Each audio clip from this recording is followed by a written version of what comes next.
Hello, friends, and welcome to Big T's 3-Minute Market Minder. Today, I want to talk to you about something that could be incredibly beneficial for those of us that own Bitcoin. As you know, right now, the IRS takes the stance that Bitcoin is property, and every time we buy it and sell it, we have to keep track of the price we paid, and we either take a loss or a gain, and we have to pay taxes on any gains. Quite frankly, it's an enormous pain in the you-know-where.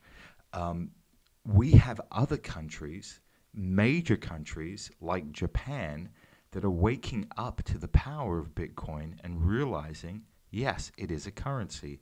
We should not tax it the way that you would tax a property.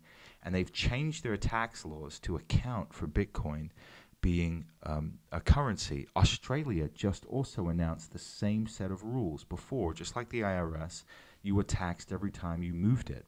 Every time you did a transaction, you were taxed.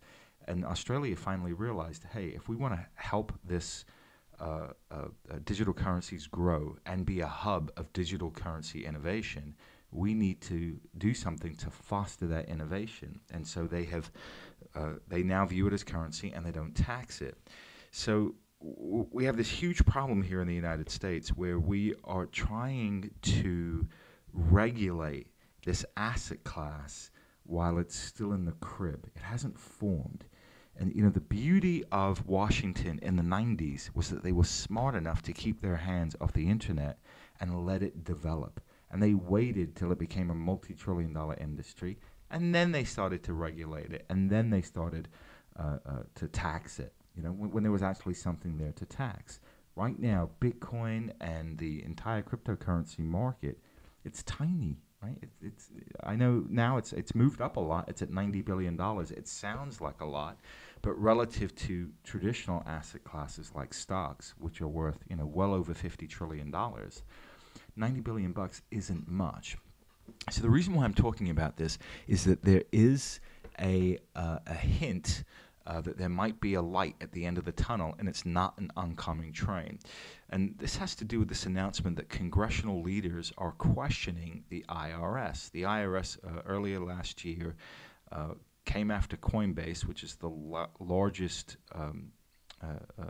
cryptocurrency exchange in the United States, saying that they wanted all of their records to determine if anybody was avoiding taxes.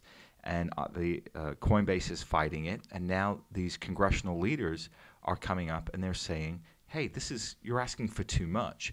This doesn't make any sense. You can say here, what is the justification for the IRS's position that all Coinbase's customer records are needed for this time frame?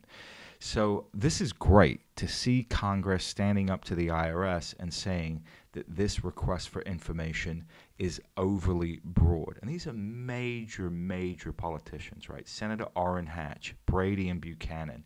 These aren't some, backbench tangential guys that have no power. These guys swing a big bat of power on Capitol Hill. So I think this is great that we're seeing this. I think at some point we are going to see a shift in the way that Bitcoin and all digital currencies are viewed and the way that they are taxed. Unfortunately, here in the United States, we used to lead the way in innovation, and right now we're not. And we're really in danger of losing out this massive opportunity that's taking place in the blockchain and cryptocurrencies to other countries that are more forward-thinking, countries like Australia, Switzerland, Japan, even the UK. London is turning into a hotbed of digital currency activity because the financial powers there are creating a regulatory framework that is supporting the development of distributed tokens, cryptocurrencies, digital currencies, and the application of blockchain technology. So again, my long-winded way of saying that we might have a new type of ruling sometime in the future where the IRS changes their mind in the way that they view Bitcoin. And if that happens, it will be incredibly bullish for Bitcoin. Wildly, wildly bullish for Bitcoin. All right, friends, that is enough out of me. I will catch up with you in the next update. And I want you to always remember, let the game come to you.